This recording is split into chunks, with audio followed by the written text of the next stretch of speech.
Welcome and good morning, everyone. This is Moving People Forward, our third series session, Shaping Inclusive Cities Through Land Use, Housing, and Transportation Policy. I'm Piep Van Heuven. I'm the Director of Government Relations at Bicycle Colorado. And thank you so much for joining us. We are going to get started with a few housekeeping instructions. We would like to ask you to be sure that your video and your audio are off during the presentation this morning. And we encourage you to use the chat function today to communicate with each other, to say hello and to make comments. You can go ahead and start introducing yourself to each other now, and please feel free to chat throughout the presentation. You'll also be able to use the Q&A function to ask questions during the Q&A portion of the session. And we'll be monitoring the chat for your comments and for any questions to pass along to the moderator. So I'd like to start today with a land acknowledgement. At Moving People Forward, we must not only talk about the future, but also acknowledge the past. Our team would like to reserve space to recognize and honor the Arapaho, Cheyenne, and Ute nations, who were the original occupants and custodians of this land for centuries before ethnic cleansing led by white settlers. We're grateful to these communities, their living descendants in Colorado and descendants of those forcibly relocated here, for their wisdom and resilience in both the past and present. It's critical that we keep in mind the connections between transportation and these American Indian communities. Everyone in this room travels and recreates on stolen lands, and many of us choose how we get around and the impact we have on the land. Many of us also make decisions on transportation systems and how land is used that further influence our community's footprint. And while our fields often discuss freedom of mobility, we must also acknowledge the right for people to stay in place that was taken from American Indians by colonizers. So thank you for honoring these people and their land with us this morning. We also want to take a moment this morning to thank our sponsors. Our 2021 Moving People Forward series sponsor is Lyft. We have 3 champion sponsors: Quality Bicycle Products, People for Bikes, and Colorado Bike Law. And we're especially grateful to today's session sponsor, Way to Go, which is a program of DRCOG, the Denver Regional Council of Governments. So thank you, DRCOG. I'd briefly like to talk about some norms for the session today. We'd like to ask you to be present and actively listen, to generously share your thoughts and your ideas and your questions in the chat, to assume best intentions, and to seek to understand new, different, constructive perspectives, to expect and to accept non-closure, to lean into discomfort, and to hold yourself and each other accountable to these norms. So I'm happy now to introduce today's session. It's Shaping Inclusive Cities Through Land Use, Housing, and Transportation Policy. And we are beginning this session, as we are with all of our MPF sessions, with a storyteller video. That's a video with a community member who will share how policies impact their lived experience. Our storytellers help to make the work that we do in planning and advocacy more tangible and real. And we hope the knowledge that they share with us encourages us to be more inclusive and equitable in our work and our daily lives, and inspires us to lift up the human impacts of our work. This morning, we're going to introduce a storyteller named Maricende Jaimes from West Denver.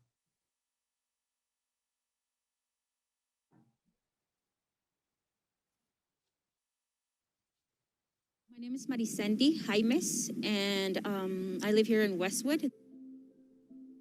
I would say the culture, the people.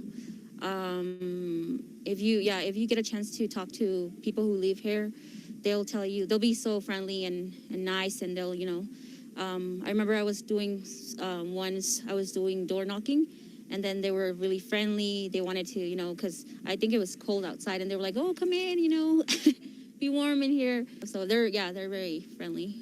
I think it's a positive thing. I mean, it just makes me, want to give more back to the community. It makes me want to see the best here, to bring the best to my community. I mean, I love the changes that have been happening here in the community, but I'm also scared that, because of those changes, which are really great, and it's making my community better, but people are getting gentrified or moving because they can't afford to stay here, or, prices are going up, and those like new apartments and stuff, they aren't able to go to those places because they can't afford them, and they don't qualify for those new apartment complexes. It's been hard, especially also because there's a high number of population here who is undocumented. I mean, like I said, I like that we have new apartments and stuff, but having those apartments not be federal funds, or trying to make something, happen, like, because I know when they have federal funds, they require Social Security, they require status. So having those places or those housing being thought about undocumented people, because there's a lot of undocumented people. So why not give them the opportunity? They pay taxes. Some people, or a lot of people that I know, don't have a car and they walk too. They're like their kids to school, and they go to places, to stores and stuff like that. I know people who walk. I know people who have to take the bus. That also I know, and some people that I know that also like ride their bikes to like school, to places. So when I was growing up, I used to love to ride my bike around the neighborhood. It made me feel free to go everywhere. Having affordable housing, affordable units, but also not, how can I say that? But thinking about those who can't, who can't or who don't have a way to apply. Not making it hard, not making it hard for people. If we are low income, then try to help out with that. Not setting like barriers to, oh, you do qualify because you have this. Oh no, you don't qualify because you don't have that. I would say that as for transportation, I don't think people like who can walk a lot, because it's not safe, or they don't feel safe. We can't do it, I guess. Add more transportation, as in buses. The bus stop maybe have more, like shelters, because we don't have any, like if you go around Morrison, you don't see it, like none of the bus stops have benches. We need for, everyone to listen to the community and really listen to what the needs are. So that's what we need.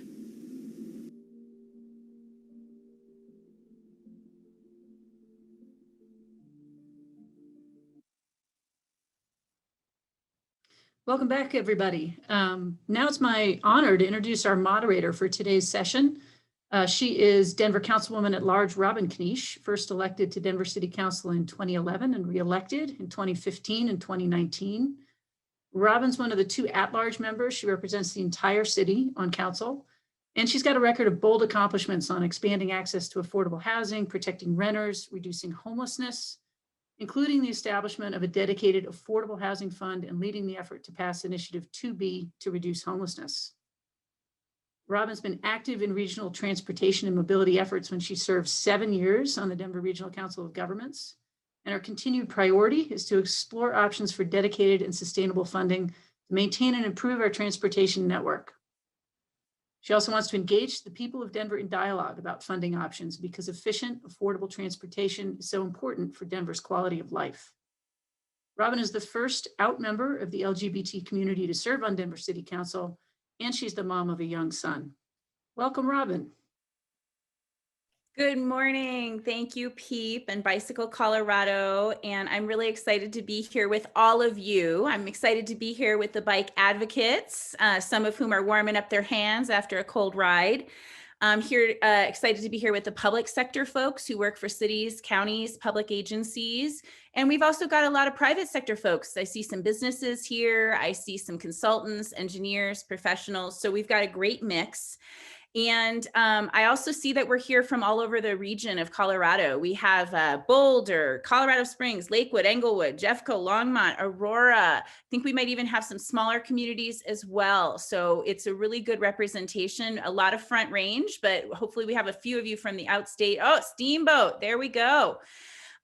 So we are also really honored, I think, to ground ourselves today in Marasendi's words and her story. So especially for those of you who are not from Denver, I want you to think about what are the communities in your area that reminded you of pieces of what Maricendi talked about, right? Do you have a trailer park that doesn't have sidewalks near it in your community, right? Do you have a lack of bus service? Are there housing barriers, right? So think about what in your community might resonate with what Maricendi asked us to ground ourselves in today. So we're really excited. We have a panel of amazing women. I'm going to ask them to turn their cameras on really briefly so that you can see them. They're going to each introduce themselves when they speak, but these women are going to really walk us through the intersections of land use, transportation, and equity. So for those of you who've been bike advocates, we're going to zoom out to the intersecting larger land use issues, many of which really, when they benefit cyclists, they benefit other equity issues as well.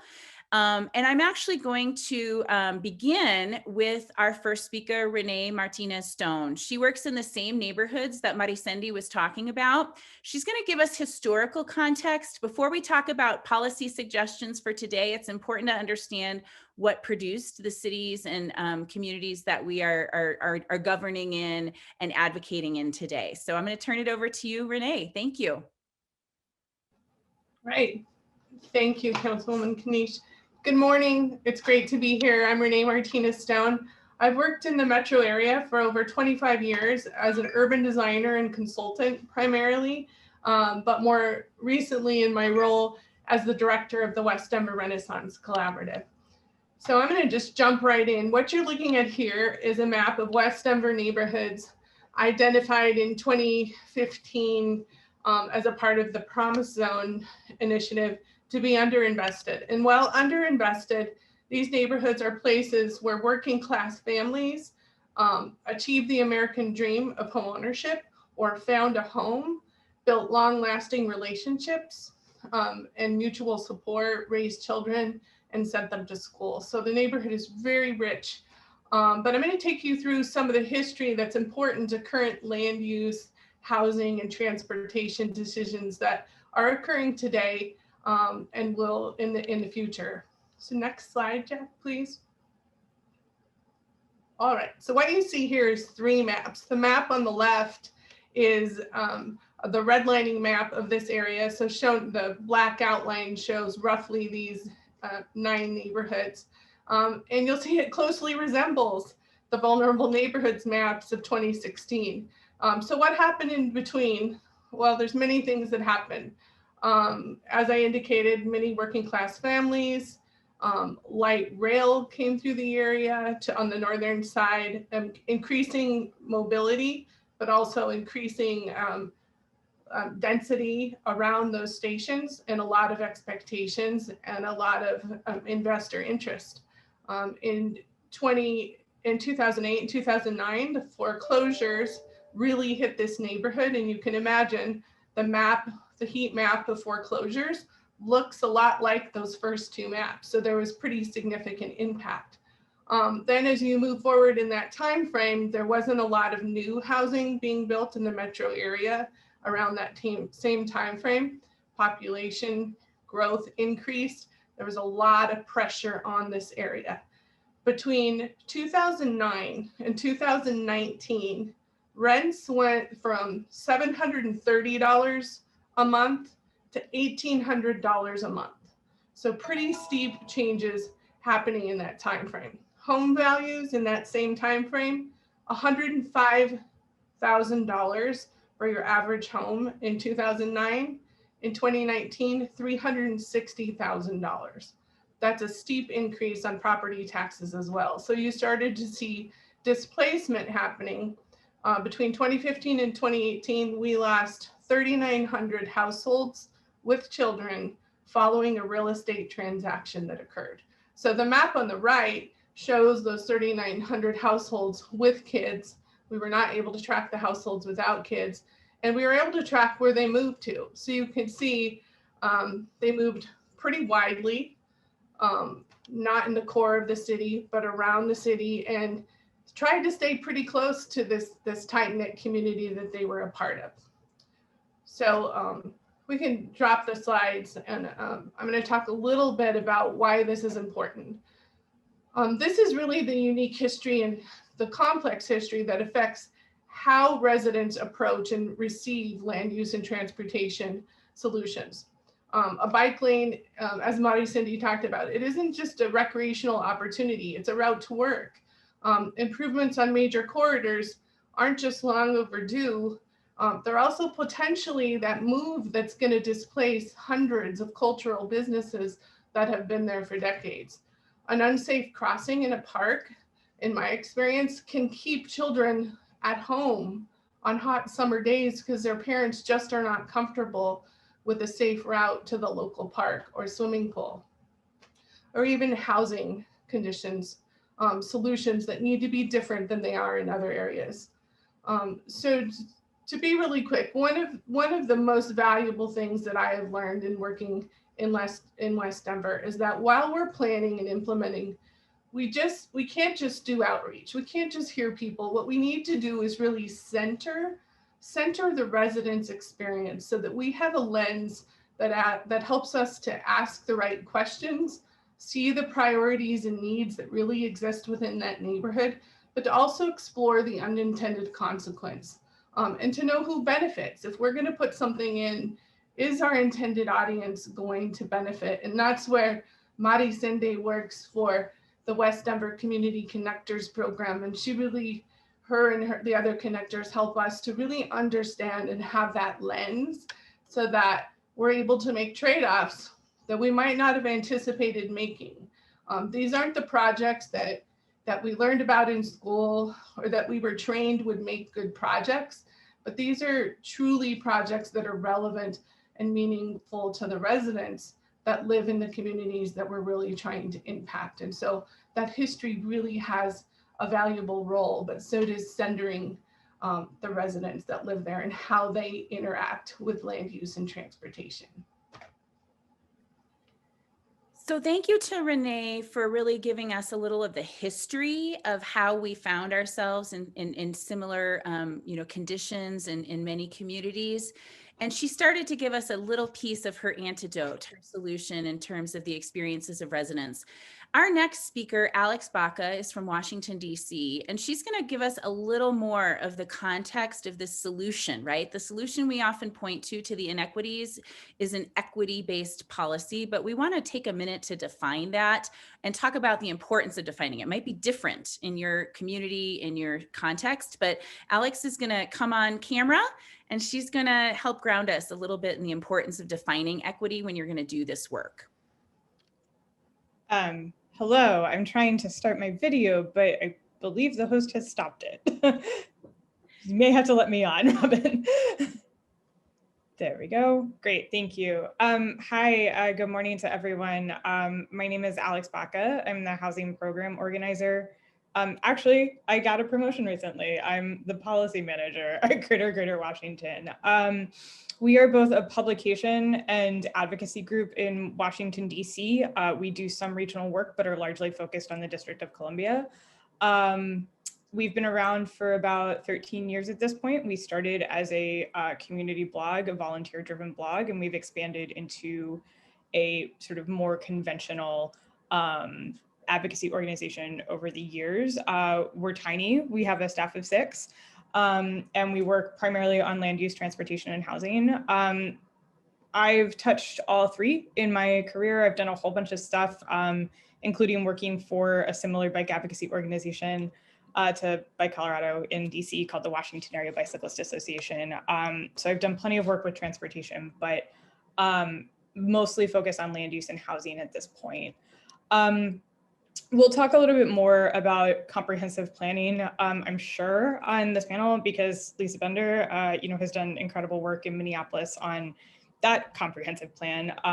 DC's comprehensive plan is also under revision right now, so that's where my energy is generally geared. But I do spend a lot of time thinking about what is equity and what does that actually mean and how I can apply that to my work as a sort of thinking exercise. It shouldn't be surprising. I have a degree in cultural studies. And so I think those definitions are really, really important and really valuable. The definition that we generally work with at Greater Washington for equity sort of is both runs between sort of inclusion and redistribution. So when we talk about inclusion, you know, we say that we have a publication and we're trying to elevate voices that are not, you know, typically represented or supported in both journalism and urbanism. When I do my work on land use policy, I tend to think about it in a redistributive fashion, and that we don't have a lot of affordable housing in the wealthy white parts of DC. And we really need to work on a sort of redistributive housing regime to balance out some of those inequities. That also balances out some serious wealth inequities as well. I don't want to go too in the weeds on that, but that's just an example of ways in which I talk about equity without, I try very, very hard not to say equity and say instead what I mean. I don't mean to suggest that everyone in this call should do exactly that, but you know, I'm not going to hit a buzzer anytime that somebody says equity to like say, come up, you know, with what you actually mean. But I do find that to be a really useful exercise. Otherwise, we really risk tokenizing people. We risk tokenizing particular work and just kind of setting things in the equity column or the equity approach, which is super problematic. That should be foundational to our work. It shouldn't be our add-on. It shouldn't be the last line on, you know, your grant report. It shouldn't be the equity section. And however you need to define that for you, I think that does really require local context and a local look. So I'm not going to tell you how to do that, but I have found, especially in discussions with my organization, we've sort of had to pull back and even say, do we mean racial equity? Do we mean economic equity? Do we mean gender equity? You know, what exactly are we talking about? So I encourage all of you, you know, to be clear generally in your work. I appreciate in questions also, you know, in our prep call, I think we had a really good conversation about this, and I'm looking forward to carrying that out over the next hour. And that's about it from me for now. So thank you so much for having me, and thanks, Robin. Thank you, Alex. While our next speaker is talking, I'm going to share a definition from a recent planning process that we've used here in Denver. So I'll do that in the chat in just a minute. But I am really excited about our next speaker, Lisa Bender. Her and I actually know each other from a network called Local Progress, a national network of local elected officials. And if we can give Lisa permission to turn her camera on while we're introducing her, please, that would be great. Come join us, Lisa. There she is. And I know that you're all excited to hear from her because you write me often saying, can we please do what Minneapolis has done in Denver? So I know that you've been following her work, and we're excited to have her basically give us a little bit more of a question about land use in particular and zoning and how that can help advance equity and serve to affect some of the things that Marisenda and the other speakers are grounding us in. So Lisa, I'll turn it over to you. Thank you. Thank you so much. And it's so great to see you. One of my favorite things about being in office is getting to meet policymakers from around the country. And we learn so much from each other. So thank you for the folks in Colorado who are leading so much change that we get to learn from in Minneapolis and in Minnesota. I'm going to try to cover a lot of ground. And so just please know you can follow up with me. I put in the chat some links to documents. And I think for those of you who are advocates or planners or policy folks, I know that we can learn a lot from each other's, you know, nerdy zoning details and policy plans. I want to take it a step further and just kind of talk at high level about how we've approached these issues in Minneapolis. And one thing I want to say is that we've used a variety of strategies over the last 7 years that I've been in office that I can speak to directly to really focus on a citywide approach that is deeply steeped in race equity in everything we do. So what are all of the tools at our disposal as a community to make sure that race equity and our other big central goal of fighting climate change are front and center in everything we do as a city? And so specifically in looking at transportation and housing, land use and zoning, you know, I think there are kind of 4 different approaches that I want to talk about. And I think honestly, any of them is an entree into making change. And I think it's okay to like start where you are, start where your community is at. Sometimes you'll have like a giant years-long fight over one ordinance or one kind of small thing. But having the conversation helps inspire more change and more possibility. So in Minneapolis, when I first took office, I chaired our zoning and planning committee, and we had a relatively short but 6-month-long debate process to adopt an ordinance that allowed for accessory dwelling units. So we said in homes, owner-occupied homes only, it was a big political compromise. You could add one more unit to your home in Minneapolis. Like I said, we had to compromise. We've since been able to evolve that policy. And the debate and conversation that we had about should you be able to add one more unit to your home opened up a big conversation in our city about housing and race equity. And so then we, in Minnesota, all communities have to adopt a master plan every 10 years. We knew in Minneapolis that we had a lot of big issues facing our city. Like many cities, like we saw just now from Renee's presentation, we have inherited a system of racial exclusion in housing. So we decided to use our comprehensive planning process to address head-on these issues of race equity and climate justice in our city. We were very clear with our community that the redlining map, the map of racially restricted covenants in our community, the map of transportation, infrastructure inequities, freeways that tore apart communities, highways that contribute to high asthma rates, that those maps were codified in our zoning code. You know, baking into our local laws, racial exclusion in housing. And we wanted to do everything that we can using every tool at our disposal to reverse those patterns. And zoning is just one of those tools. Transportation infrastructure is one of those tools. Budgets are tools. And I think also we've been having some luck with doing some, what I would call sort of like system policies. So how does our city department deliver its services? And is that delivered in service of the values that we know our community wants to prioritize? So we use this the comprehensive plan, the Minneapolis 2040 plan, to have a 2-year-long, deep community conversation about all of these issues. We started where people were at. We asked non-technical questions about how do you get around? What's it like to try to find housing and stay in housing in our city? You know, how are you, what's your day-to-day life like as a resident or a visitor or a business in our city? We very intentionally focused in having cultural conversations with individual groups in our city that represent, the Somali community, our Black community, our Latino community, really focusing in to make sure that voices from the very beginning were centered and elevated in our conversations. Our staff did an incredible job of, going out to street fairs and festivals and meeting people where they were at, again, asking some of these basic questions. And we were able to really identify from that some very core values that our city can now use to implement all kinds of policy change. So the pace of change has really accelerated after doing that couple year-long process of a deep dive. Since then, we've adopted our transportation action plan, which goes further in implementing our transit system, our protected bike lane system. And then we've also been able to very quickly, within a few years, adopt our inclusionary zoning policy, which requires affordable housing. We rezoned the entire city through a built form overlay district, which allows up to 3 units citywide, eliminating the single family only zoning that our city had had for so long, concentrating housing near transit, again, with an affordability requirement.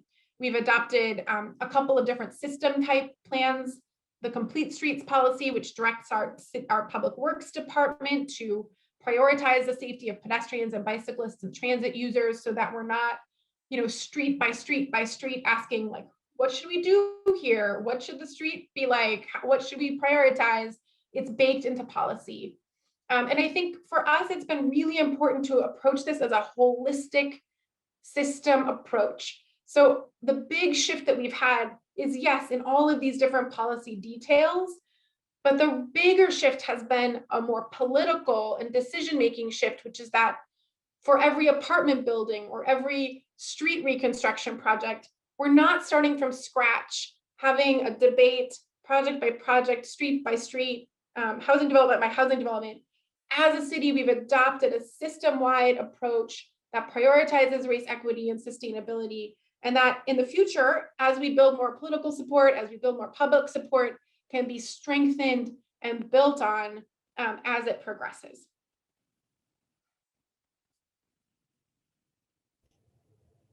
I love this panel. They're so good at hitting their time. Everybody is really inspired by Minneapolis. And for those of us in Colorado, we have a little preemption issue to deal with on inclusionary housing. So there will be a bill on that this session to be able to pair growth with equity in the housing realm. So stay tuned for that bill. And you know, some of the other things that you've described, we could replicate today, but that one requires a little bit of work. Our next speaker is really going to talk about what happens if you get the policy. You have an area that allows ADUs, but you don't actually have the mechanisms and the tools and the wealth to make use of that tool. And so Renee Martinez-Stone is going to kind of talk to us about how you need to have on the ground finance strategies or other implementation strategies to make the most of policy. Renee. All right, great. This is fantastic. Thank you, Councilman. So what we're seeing with ADUs, I'll start with the bigger picture is ADUs have been of interest for years and years and years. Regulatory changes coming for years and years and years. But ADUs being built, not necessarily around Denver. So one of the things that we've done, we heard from our community, again, very uniquely based in the content and the experience of West Denver was, we have a lot of homeowners who are unstable. They can't afford the property taxes. They're at risk. Can we simultaneously help stabilize them and build affordable ADUs? And so that was a project that kept percolating to the top. And so we said, yes, we will study this, we will research this, and we have launched a program. It took a long time to build because there are so many barriers to building ADUs, complexities, part of which is a regulatory environment that really is geared and are built around large scale projects, large scale infill projects that have a whole checklist of things that they need to do.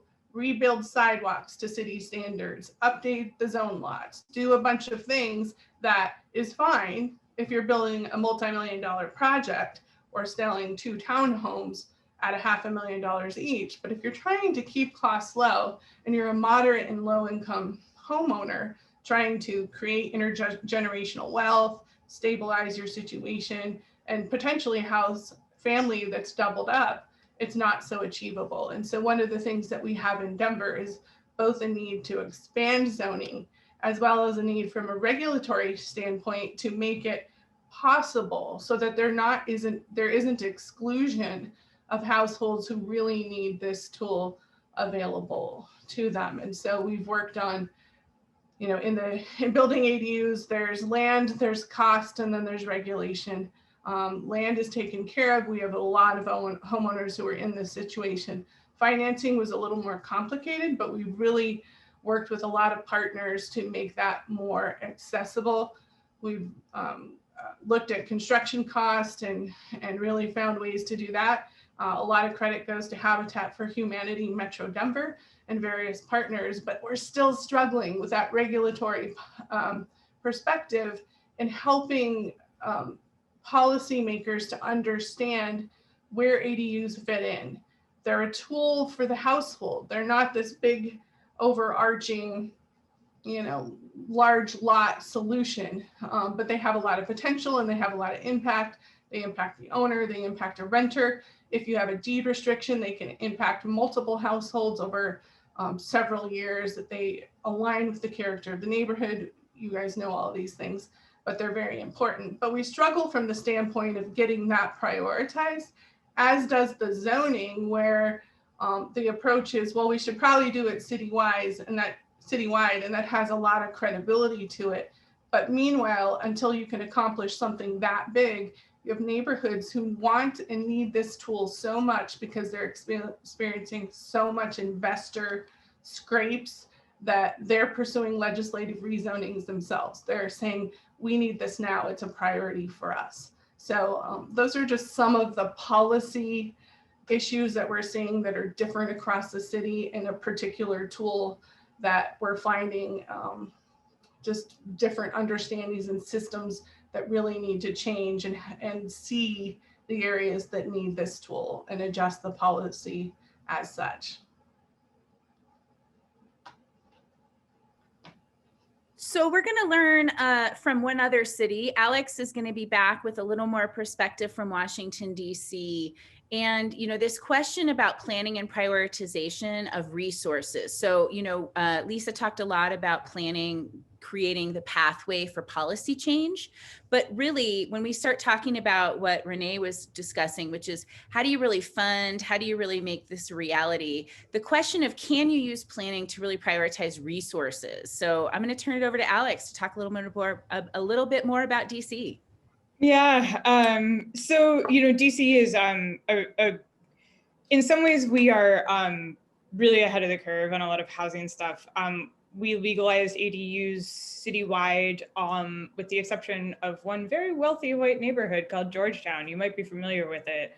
That's actually supposed to be fixed coming soon. But we have legalized ADUs citywide in our 2016 zoning code update, which did not do a ton of other things, but did do that. It was very cool. We also have as you all know, DC is not a state. We are taxed without representation, but we were granted home rule in the early 70s. The first DC council implemented a whole raft of super progressive policies at the time, including tenant opportunity to purchase, rent stabilization are the two marquee sort of policies there, and a number of other renter protections. We've also had inclusionary zoning in DC since about 2005. Inclusionary zoning, just as a sort of matter of logic, produces more units the longer that it's been around, right? So you could say that our inclusionary zoning policy is successful, but successful IC policies usually have to do with like the length of time that they've been around. All of that is to say, we're in a pretty cool place in DC, but we can always be doing more. And as we're talking about our comprehensive plan amendment cycle, which we've, spent like about 4 years on, which is a separate good governance issue.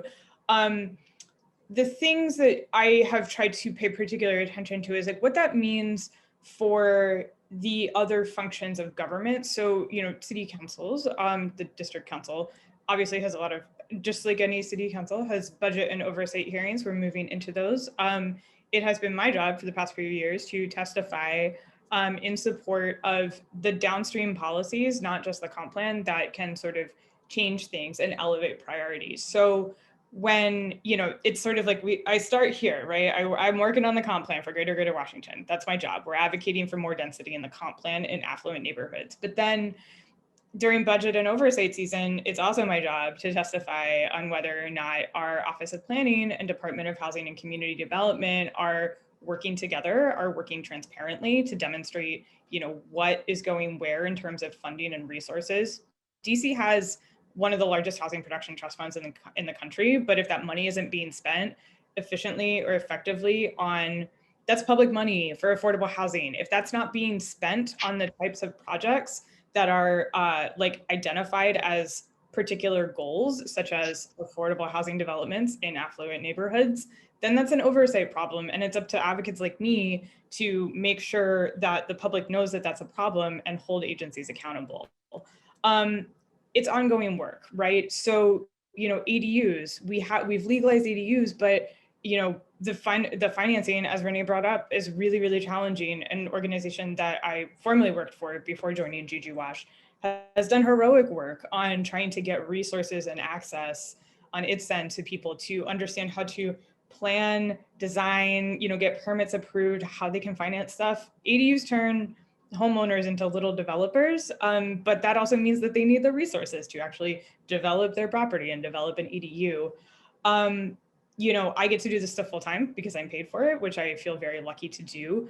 But it is this sort of consistent, like looking at the slate of options in the public sector, whether that's or offered by the public sector, whether that's the planning procedures that's happening at the really high level, like comprehensive plans, or DC has small area plans, and making sure that that lines up with what I've been referring to as these sort of downstream policies it's our job to communicate that to our supporters and sort of engage them in advocacy if we are looking for a particular push on a certain topic or a certain piece of legislation. And it's just consistent alignment. It's, it's hard work, but everyone who's here today, I know a lot of you are in the advocacy space, and I know you understand that. And it is just this sort of like consistent work and being present and matching things up and aligning them and communicating that with people and making your asks. But yes, that is a really substantial challenge. I have tons of examples, specific ones, but that's sort of a high level meditation on that. I'm happy to take specific questions or follow up with anyone if they need a better example. All right, it's time to start refining your questions. I have a few observations to share as we transition to the Q&A, but it's your time to kind of dig in deeper with any of the speakers. Some of you may have read that Denver had a major zoning change this week. Monday night, we expanded our occupancy limits, which were at 2 unrelated adults. We expanded them to 5. We were the lowest in the country, we believe, at 2. They were expanded to 5. And we also expanded the ability to site residential care facilities in more neighborhoods. It was a 3-year process, and I think that we learned a lot of lessons during that process. And I just wanted to share some that I think are important for thinking about taking on work like either of the cities that we've heard from today.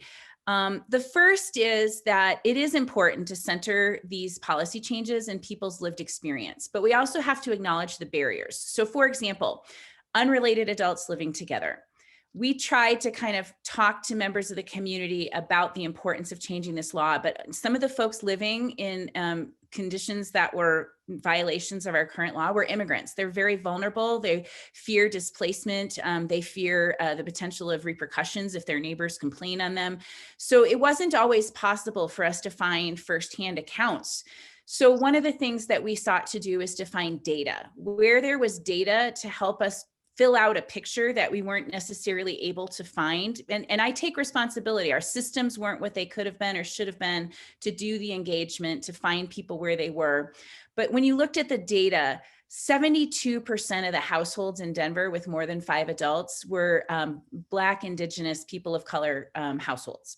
So that data was really clear. And I think we faced this choice. Do you wait to make policy change until you have all the engagement systems and all of that perfected? Do you run with the data that you have and address the racial inequities that you have? And we made the decision that we needed to address the inequity.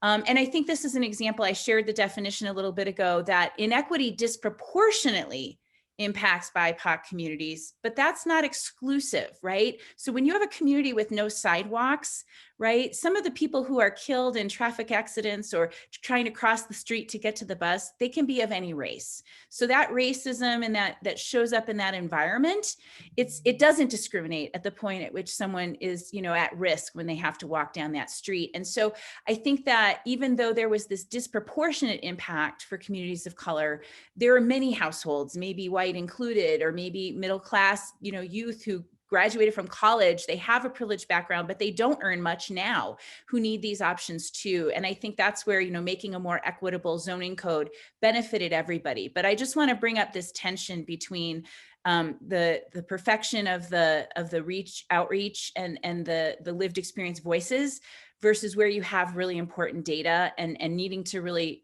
measure your timeline with those two things sometimes in tension. So I think it's time to open up the Q&A. I have a couple of them in the Q&A box, so you can use that Q&A box. We also have been gathering them from the chat. And I want to also invite my panelists, if we have a pause and you want to ask a question to each other or underline something and I don't call on you, I would like you to all turn on your cameras and be joined with us, and we can try to do as much conversation as this format will allow. So the first question is from Jill Locantore, and it's a question about how we can, what policy changes can cities make so that we aren't pitting affordable housing against walkability? So the challenge Renee described, right? If you have to fix your sidewalk for $15,000 in order to open your ADU to earn enough to keep your house? You know, I think obviously public financing is one of the questions, right? What is the obligation that you put on individual homeowners? And what is the obligation that a community needs to take on? And I think that, you know, we don't each individually pay to school our children, right? We pool our property taxes so that everybody's children get educated. And I think that the more that we can move towards those models, probably the better off we are going to be. I will say that the transition period, right? Again, the difference between what do we do today where we don't yet have that model. And I think, you know, whether or not more individualized grant funding can be used in a transition. So until we have a system where everybody's sidewalk costs are pooled, could we at least think about one-time investment funds? You know, I know that there's some data gathering happening, and I mentioned data just a second ago. I will say it again, that you cannot address inequities that you don't have measurements of. And so there is now an analysis happening to overlay the redlining map with the sidewalk map. And if we see that the trends are aligned, it might justify, for example, using community development block grant funds or other things to step in a little bit and help. So I'm going to go to the next question here, a little bit more about the relationship between land use, housing, and transportation. We were pretty heavy on land use in all of our conversations. So maybe if you guys want to go a little heavier on the transportation intersect. So I'll start with Lisa. And then if the other two would like to chime in, I'll give you that option, but we'll start with Lisa. Yeah, so and I'll try to reference a few things that have been mentioned in other questions too that I've been trying to answer in the chats. I guess maybe I'll even also just add on to what Robin just talked about. I mean, I think there is so much opposition to change that literally anytime you try to propose anything, I mean, I can give you the script for opposing change. What are the unintended consequences? You're moving too fast. You didn't engage everyone enough. You didn't, you know, this feels rushed. What's the you know, and like, I think we have to always be able to parse out like what's true there. So, you know, obviously as many communities around the country, like have not done a good job of engaging community. Like there is truth in some of this, like we need to do a better job of engaging authentically and really hearing people. And also there is always so much opposition to change that I just want to reemphasize, like we have to start somewhere. And I always try to challenge myself and others to think about, are we applying the same measure to the status quo as we are to a change? Like, is the status quo working? No, it isn't. It is not working by a million measures. So as we think about how do we propose and build out change, you know, what comes first and how do we get from here to there? I think there's often so many layers of opposition that we have to sort of like free ourselves from perfection being the end, you know, the perfect being the enemy of the good, or like getting to somewhere. You know, for us, transportation was really a big driver of how we started thinking about patterns of racial equity in our city. You know, of course, we've inherited decades of prioritizing motor vehicles over every other mode. Our capital program was programmed using measures like vehicle miles traveled or daily, you know, traffic counts, which prioritize wealthier neighborhoods. And so I think for us, it was creating the policy change in our complete streets policy. We were later than other cities and got the chance to learn from many other cities. So our complete streets policy is 4 pages long. It has a little like a triangle that says pedestrians are on top, bikes and transit are next, cars are last. And it's very clear. And we then recruited a public works director who really believed in that vision and who has made sure that it's implemented. So you used to go to a neighborhood meeting about a new street project, and it was, like I said, it was starting from scratch. Here's 60 feet, what do we do with it? And now it's like, this road is on our bike master plan, or this is part of our priority transit network, or this is part of our pedestrian safety network, all of which are identified in adopted citywide plans based on policy values. And we're going to have a bicycle facility here. And how are we going to do that?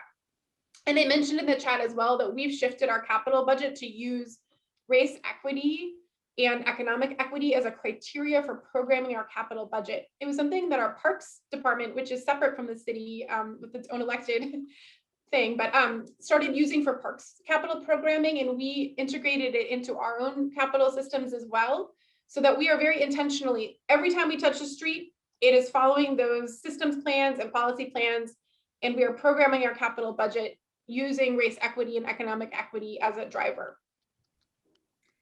Alex, I'm going to go to you next, and then we have a few more questions, so we'll keep rotating, but we'll get back to you, Renee, with another question in the future. So Alex next, and then we'll go to the next question. Yeah, I think, you know, something that I think about a lot is the way that a former DC director of planning phrased this, which is that, you know, her statement on this is that like the cost of a car, the cost of driving should not be your price of entry into the economy.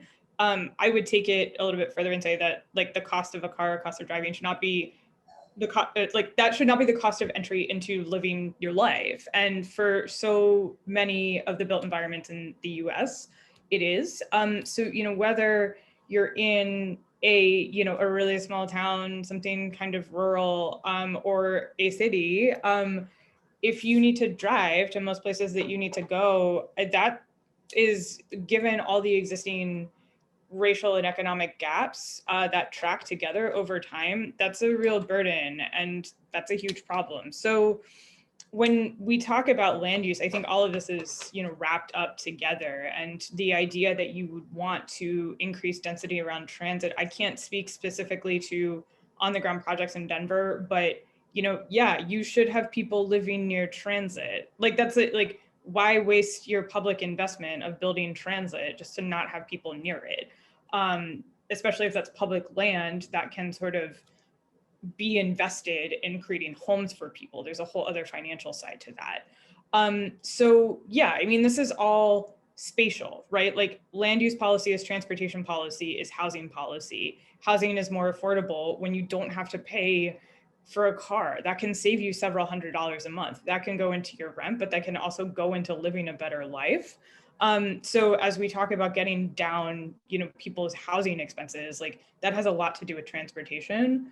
Something that has come up a lot in DC is that not that, you know, this will never be a substitute for a neighborhood that you want to be in that feels like yours forever, but transportation can take some of the sting out of this. If you can access the things in your life without feeling shunted out of that as well, or being, you know, economically displaced from Washington, DC and needing a car to get to work or to see your family or drop your kids off, that's a pretty radical shift, and it's a higher cost. So you can mitigate some of that through better transportation, and that tends to be a sort of regional issue more than a local one. But people live at a regional scale. They don't live necessarily at a local scale, or in DC, they don't live just in the district. You know, we have people who are going to Maryland for work, but they've got family in Virginia, or West Virginia, or Southern Virginia, you know.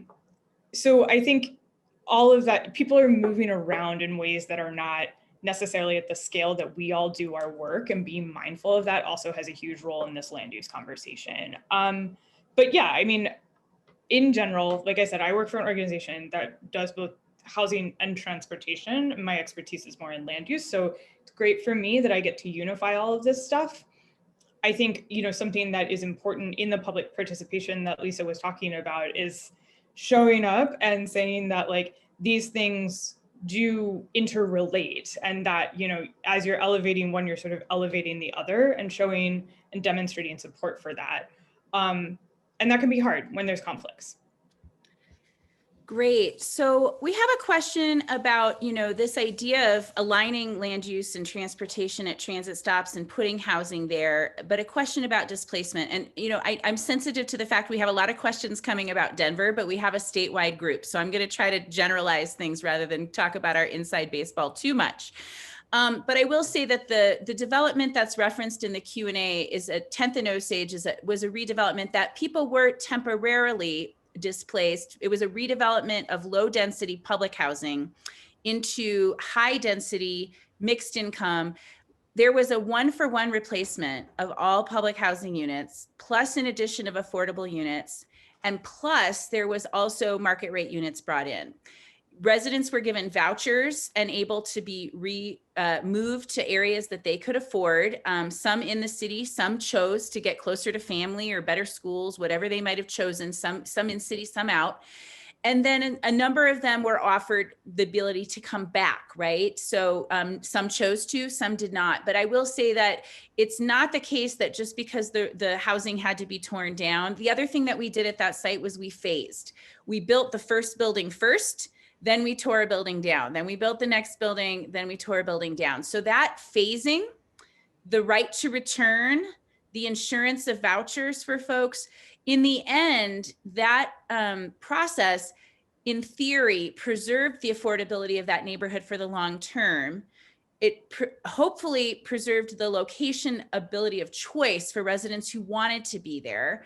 In some cases, residents might have appreciated a voucher and the chance to be mobile, right? One of the things, you know, people of means have is the ability to choose their neighborhood. Sometimes those without do not. And so I think that there's a mixed, you know, it might be that there are policies that might not have been evident to the public that were in place that helped to avoid unintended displacement or, you know, in the long run with a project like that. So I think those are the types of steps that folks should think about. Renee, I wanted to ask you if there's anything else you wanted to add about how to reduce displacement when making these investments. And then we're going to go to a few bike questions next, because of course, Bicycle Colorado, we've got some, and I think we can tackle them. So Renee, I'm going to ask you to talk about what your thoughts are on displacement. So related to the larger redevelopments, I think it's critically important from the beginning that, again, the similar solution that I talked about before, putting the resident experience right there is center stage. That often residents in public housing see a redevelopment of transportation happening, all that planning, that many assume this is for someone else. These are for investors, these are for the new residents. And so placing them in the center, asking them what they need, putting their recommendations, the improvements, and those aren't just physical improvements, those are health improvements. So we're doing a healthy living initiative that says and looks at what does this community need? What do the public housing residents need? What do the neighbors need to live a healthier life?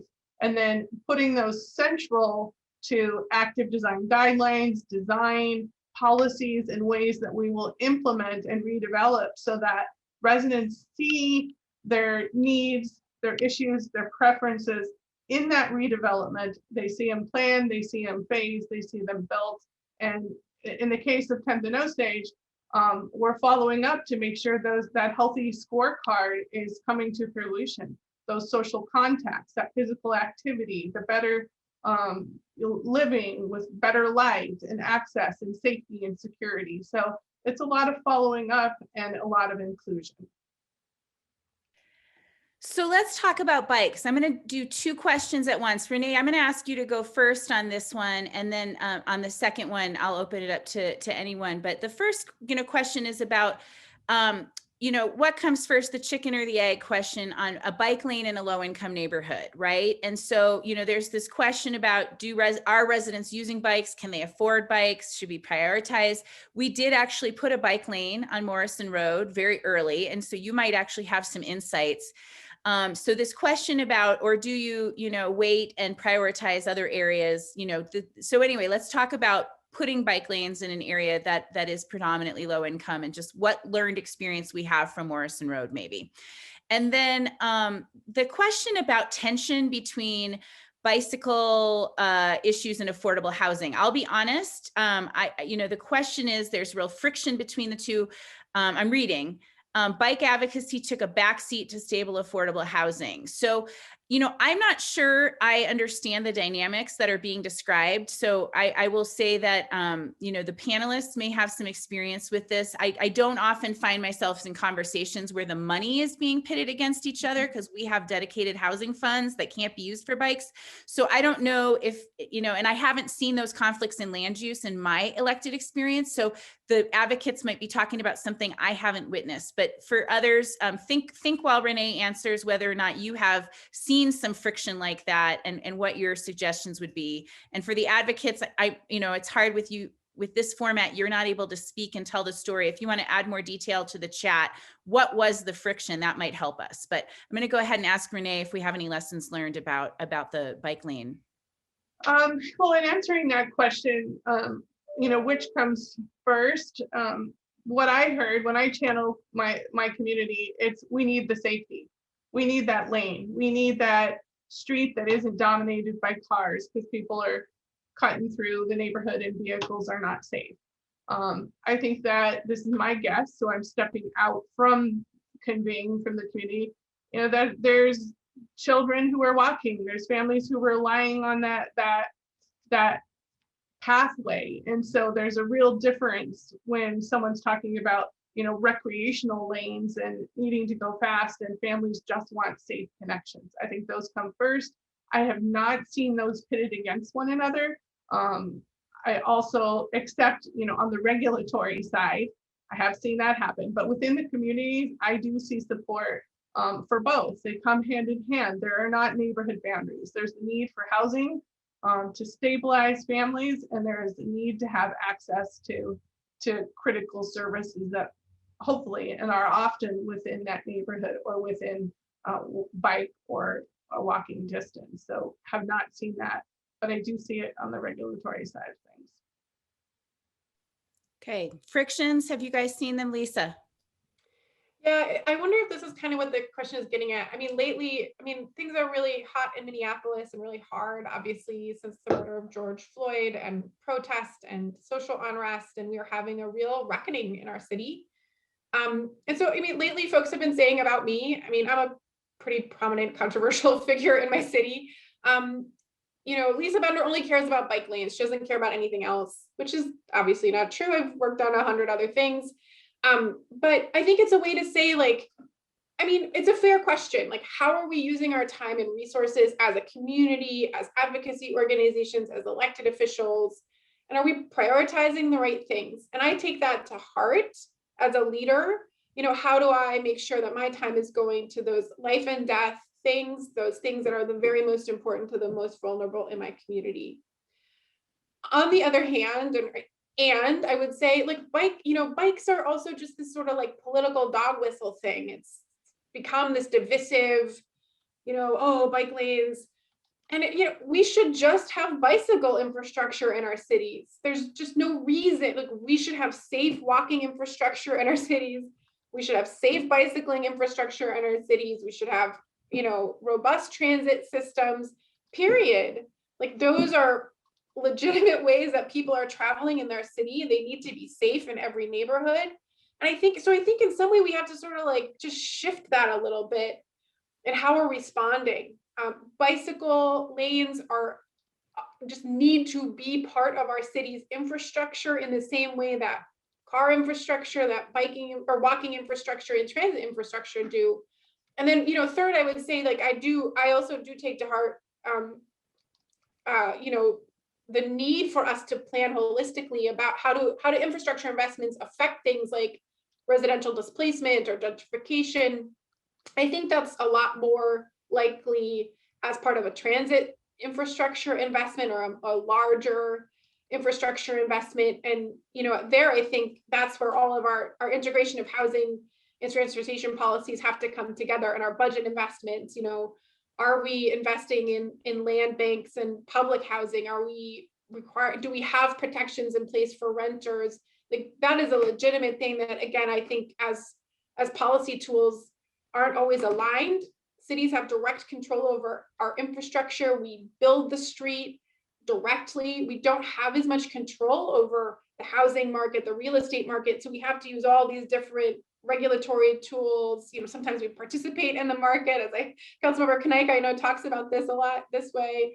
So we have to use this different sort of set of tools when we're interacting with the private market than when we're just directly building infrastructure. Alex, did you want to join in on that one? Yeah, I would say that the conflict is really, really real, but it's much more cultural, I think, than anything. Robin, you're right? The budgeting for housing is not the same as budgeting for transportation. So in some ways, it's very easy for people to come in and say, you know, to Lisa, like, you're prioritizing bike lanes. You know, my council member did a call recently actually about our comprehensive plan, and everyone came in and was like, Councilmember Nadeau is prioritizing affordable housing and she doesn't care about public safety. And it's like, there's always going to be tension, right? People have the primary things that they work on. They care very deeply about them. GGWASH is in a coalition to push for expanded rent stabilization in DC. I actually wrote a post about why we chose to join that. It's on our blog. And one of my like core paragraphs of that argument was that like, GGWASH does not do tenant advocacy or organizing. We're a more high level zoomed out policy group, and we work on general land use policies. But that doesn't mean that we don't find ourselves in solidarity with tenant work. And it's important for us to lend our voice to that. And we can be a supportive member of a coalition, right? Like that tension, I think, is derived from scarcity politics. We have some people on this call who are actively working against that, which is really, really cool to see a governance that is not rooted in scarcity and is more about, you know, how can government help people live dignified lives, which I think is really important. But that tension is probably always going to be there. And to some degree, I think you just need to let people let it out, like let them be mad and then try to figure out what the solution is. I think it's okay for affordable housing advocates to be like, screw bike lanes. Like, I'm so mad about this. Like, it's okay to be mad. But if there's a desired solution, you know, then you can start talking about, well, this bike lane costs this much money. It's going to require removing a parking lane or a driving lane. And the funding is coming from, maybe it's a federal local split, who knows? The finances of affordable housing are completely different. The money comes from other places. It's hard to start talking about the technical wonky, like facts of things that people find kind of annoying unless they can like be angry and have the space to be angry. And so as much as it sucks to be on the sort of like sometimes abusive end of that, like there is some value, I think, to just saying like, yeah, there's tension. Like a lot of this is uncomfortable. People have been denied resources and now we're trying to repair that a little bit. But it's hard, I'm not gonna lie. And of course I wish it weren't present, but it does make me think about things outside of, you know, my little universe. Lisa, were you trying to get back in there? I was going to type this, but yeah, maybe I'll just jump in quick too and say in Minneapolis, to Alex's point, there was this really great broad coalition that organized around the 2040 plan that included transportation, housing, climate justice, renter advocates, race justice advocates, policing and public safety advocates, who did some intentional work around how do we become aligned. And I do think it's important. I mean, I helped start our bicycle advocacy group in Minneapolis before I ran for office. I think it's important that organizations that tend to have a white membership base or white boards or white leadership be really intentional about doing internal race equity work and work around looking at white supremacy as a system very clearly and intentionally, so that if they're showing up in coalition, they're able to do it in a way that reflects internal work around whiteness and race. Because there is always that sort of that dynamic as part of a coalition. So I've just been really inspired by the way that the grassroots in Minneapolis has tried to do that and has approached that really intentionally. I'd like to build on that for just a second. We have a couple questions about, you know, how bike advocates, you know, can build bridges, and should they be advocating for more social justice issues, and how to break down this divide. And I think that, you know, I totally agree with the suggestion that Lisa made. And I also want to go back to the scarcity observation that Alex made. So nonprofit advocacy in, you know, Denver is is probably has more funding than anywhere else, and it's tiny compared to Minneapolis, right? We do not have good foundations that fund organizing. I can't imagine what it's like in Colorado Springs, Lakewood, you know, Arvada, right? Some of the communities on this call have even less funding for community advocacy and organizing. And so the first thing that I think of is, you know, there's a question about funding to bring someone who is an organization of color or an individual of color into your group to advocate for your stuff, right? That's a model that has been used, right? We need more Black and brown employees, and we want them to be advocates for bike lanes. Then there is a different model, which is to say that to stand up if you have privilege with funders, if you have access to advocacy for funding, to say what our community needs is Black and Brown organizations and Black and Brown community groups that are resourced to advocate for what they need best.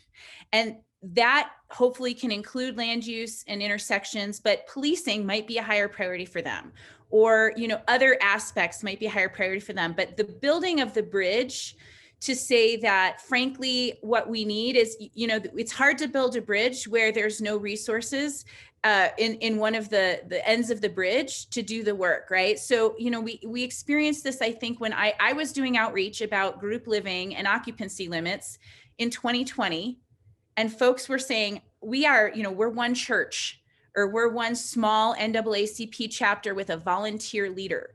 And so our focus right now is on policing, and we do not have the resources. And so that resource issue is systemic. It's systemic. And so I think that if we want to have deeper coalition where racial equity and the affordable housing equity is, connected to the bicycle work and the other infrastructure work, then one of the things the bike community can be doing is advocating for resourcing of BIPOC organizations, infrastructure, to scale it up, to be partners, and then to meet them in the middle of the bridge to say, how do we work in coalition authentically on intersections that mean something to both groups, right? Not just please come advocate for my issue. And so I think that is a long-term strategy. It doesn't turn out overnight, but I think it's not just asking folks to support the issue. It's saying, I know that you don't have the resources to be present in a comp planning process that takes 3 years in the same way that my organization that's blessed with 2 staffers can, right? So that's one thought that I have. Others, if does anyone else want to build on this question of building that bridge and questions about what bike advocates specifically could be doing? I think we've come up with a few. So if no one has anything else, we'll go to a new question, but I want to open it up if anyone else wants to chime in. I do want to say a big thing, I think relevant to bike stuff specifically, is when, we're having this discussion in DC right now, a really, really important thing is to not rely on enforcement and policing for better biking. And I'm going to say the thing that you can do right now is take that out of your vocabulary. I don't think that has a space in an inclusive movement going forward. And that, it is a better and more holistic practice to sort of push on the engineering side of Vision Zero and design side, as it were, as well as the political side, rather than requesting enforcement for better behavior. So that is something that is very, very, very close to me, and just, given some of the local context in DC. You can also show up and sit in the back, go to a different meeting and just listen. A lot of that stuff is more accessible via Zoom now. And I think just listening and understanding where different people are coming from can go a long way. Sign up, volunteer with different groups. And if you are in the capacity to push for funding, or even just be honest with your funders about what's going on, that's something that I try to do fairly frequently with our foundation partners and our individual donors as well, because GGWASH relies heavily, heavily, heavily on individual members. We set the tone for the politics of our organization. And if we find it unacceptable to, rely on enforcement for safer transportation, we can say that to people. I just said it to you. So I think a lot of this is both listening and speaking, and getting to know the context better. Bikes aren't the only politics. I absolutely agree with Lisa's point. We're trying to do the same thing in DC. Where we shift more towards this bigger systemic planning. I think that's a way better governmental approach, and also means that not everything is so fractional and sort of parsed out into these, into fiefdoms and stuff. And I think that really, really matters. So just getting involved with local government anyway, listening to hearings, supporting stuff, writing your council members and saying that you support X, but not at the expense of Y, and making those trade-offs for yourself in your own politics. Doing a lot of internal work so that you can show up correctly matters a lot here. And again, happy to extend on this conversation offline elsewhere if you want to chat. So I want to go back to an earlier question in terms of displacement and infrastructure investments, and I think, Lisa made the observation, large transit investments are maybe more likely to result in, cost escalation and displacement. But we have seen certainly some bike infrastructure linked to parkways and other bigger projects. Just two things. One, Denver has done a study on the impact of public investment on kind of pricing escalation and displacement. So again, the first thing you can do, go back to your local community and ask, map it, get the data on what infrastructure in the past and what has happened to prices nearby, what has happened, mapping, like Renee, you might want to talk about how you guys did the map that you did of the residents who've moved, because that's hard stuff to get usually. So you might want to share who you used to produce that.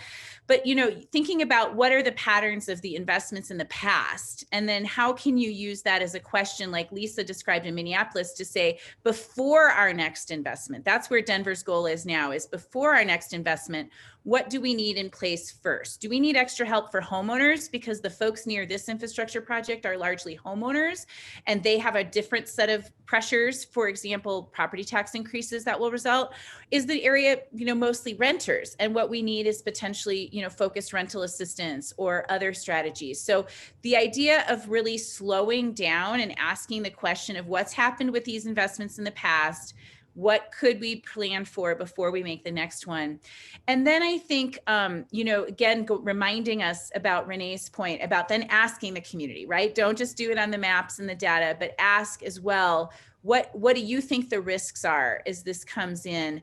I will just say too, the one thing I want to counter though, is it's not the case that in places we're not building infrastructure, displacement is not already happening. I think we might have come a little too far in blaming infrastructure investments on blaming displacement on infrastructure investments. And I want to give you an example of what it's created politically. I think you guys may experience this and know it, but it has created a sense where NIMBY neighbors who have maybe privilege are saying, I want to fight this investment because it will cause displacement. It may not be an authentic argument, right? But it's created this sense that if we invest anything, it will result in displacement. Therefore, we should not invest. We should not do the transit stop. We should not do the bike lane. We should not do whatever it is. I think that's a dangerous thing. And I think, a great point made by a colleague of mine is look at the price escalation in my single family neighborhood that has not seen density, that has not seen this change. And the price escalation is even greater in single family homes that started out of reach for a moderate income family and now are further out of reach. So I don't think it's fair to, so one question is, redirecting the conversation to say, where is displacement occurring or lack of access? It's maybe not displacement because there was never access in this neighborhood, right? Where there is not infrastructure investment occurring, and be honest about the fact that, that's perhaps being protected by zoning, it's being protected by other things that are also resulting in price escalation, lack of access, potentially displacement. So a little pivot to make sure we're not hanging all of this on infrastructure, because the result might be, oh, well, if we just don't build it, people will not be displaced. And I think that we have seen many neighborhoods in urban areas and probably even in suburban areas that have seen no investment and still are seeing displacement. That's a housing market problem, as Lisa described, right? That is tougher for us in local government to get to, but we don't want to let this claim go unchecked that infrastructure causes displacement in a simplistic way. I don't think it's that simplistic. Renee, you want to jump in on that? Yeah, absolutely. I'll jump in on both because I love the data-informed approach. It's so helpful. One limitation for us has been that the data is looking backwards, right? So we're still trying to capture who was displaced in 2019 and 2020.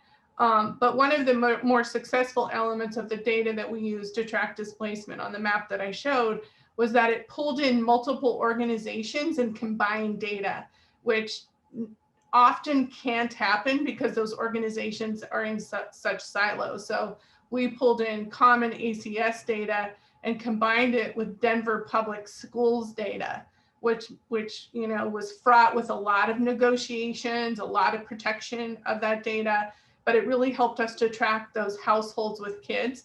to see, then combined with real estate data, here's a real estate transaction, here's a family that left their neighborhood school, here's where they moved.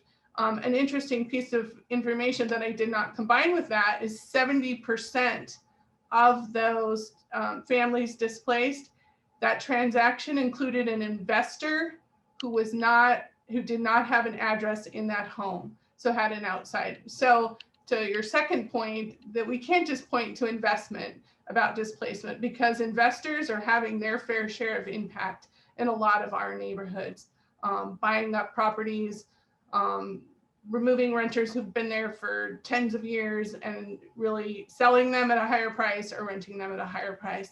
I would say, in addition to just those investments, is the characteristics and the resilience of some of the households that are there already. That plays in as well when you have real estate investment and other forces happening.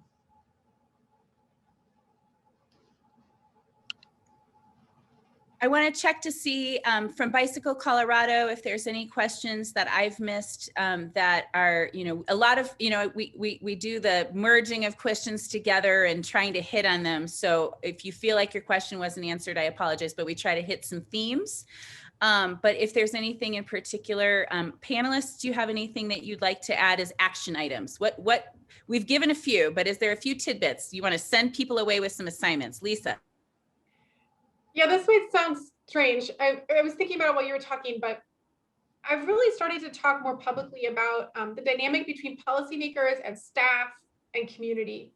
And I think the more visible pieces in a lot of places are who's in elected office and like what are the community spokespeople saying and organizers doing. And it is so important that local communities, especially as we grapple with these global issues and we're trying to address so many challenging things, that we have the right leaders in important staff roles. I think it's really overlooked in sort of public discourse.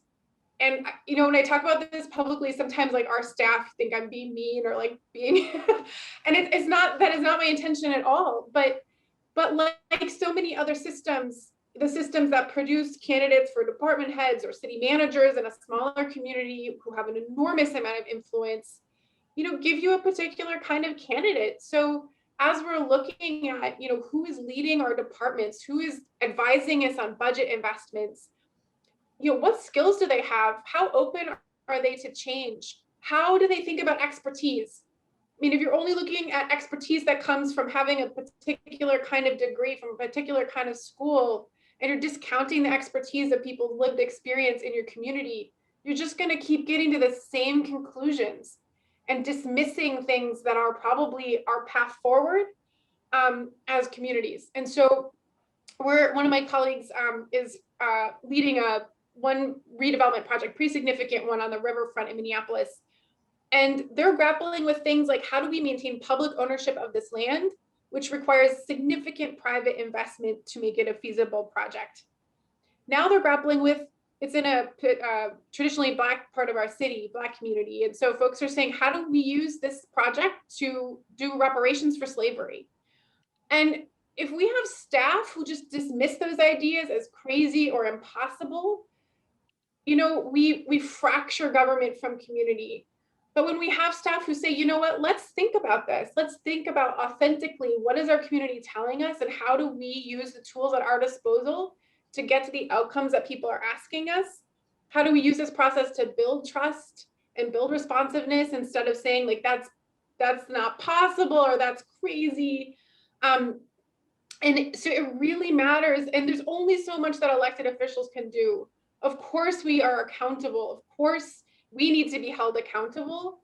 But, at the end of the day, there's so much power and possibility in those staff leadership positions too. And I feel like we need to start like talking about it more and thinking about more as advocates, as elected leaders, as, communities of people who want to make change. How do we promote people who are change makers? How do we support people who have non-traditional backgrounds in those kinds of leadership roles? Snap, snap from all of us on mid-level staff. They are so critical and we appreciate you. Some of you are on this call. All right, 90 seconds each. Renee and Alex, 90 seconds, homework. How to be the best advocates for the intersections in equity. So, I was thinking about Lisa's point about showing up for things and, people doing the work. One of the big linchpins of my organizing work on the comp plan in DC was to get support for adding density and adding affordable housing in single family neighborhoods. We're not looking at sweeping single family zoning reform right now. We're only in an amendment cycle for our comp plan. So it was really important to me to activate our base of supporters who are largely white, largely in affluent neighborhoods, to speak up for changes to their neighborhoods, which have really been let off the hook, and use their resources to fight and exclude, whether that's bike lanes or affordable housing or whatever, bus lanes, anything else, improved pedestrian infrastructure even sometimes. So I think a lot of this is also thinking about the rooms that you are in and where you can use your voice and your power. I know that I've said this a couple of times, but I think that our organizing around the comp plan has been super successful. It has also surprised some of the more political establishment who's used to asking for a sort of tokenized person to show up and say a really radical thing that they want to see in their neighborhoods. That's not authentic community engagement, and we should not tokenize people, but we should activate people to speak up for change, especially in places that have not really seen that. So we pushed really hard on that at GGWASH. I'm really proud of that work. And I think it was really important to demonstrate that, there are people basically in a part of the city that has shut itself off and privatized itself and seen massive, massive gains in literal equity and affluence for their residents as a result. To say that I live here and I'm not okay with that.